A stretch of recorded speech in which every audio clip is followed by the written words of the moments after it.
Hey guys, so welcome back. So today here, me and my sister is gonna try this strawberry dried fruit from Fruit House. I'm Yeah. eating an apple.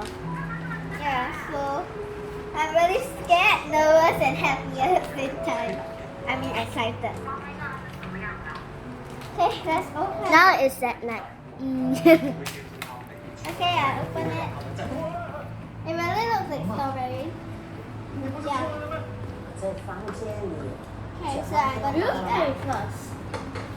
完了，我在跟同事谈剧本，我明明听见你是跟安雅讲的， Oh, 还说听 that 到 is 什么 sweet. 监视 Oh, that is 家 so 里 hard 的 to 阿 chew. 珍， Sweet and sour at the same 你 time. 干嘛要监视他们啊？ Oh, that's sour. 为什么变到这么我会把阿珍在一 Tastes like 起。 strawberry. Yeah, it tastes like strawberry, just that it's hard. No feeling. No hot, no sour. 我怎么可能 Not like strawberry 我安雅在国外的电话号码？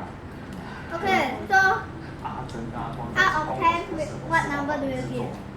是啊，可是我明明听到的是。 To give full marks, 答案 So- 你重听。 I think I'll give. Like 108 plus. 我发誓。 Okay, 108 plus. 我去做早餐。 I think I'll give it a 9 because I don't really like that sour part. Yeah, but it's nice. So yeah. Do you want to do the next one? Okay, this part one.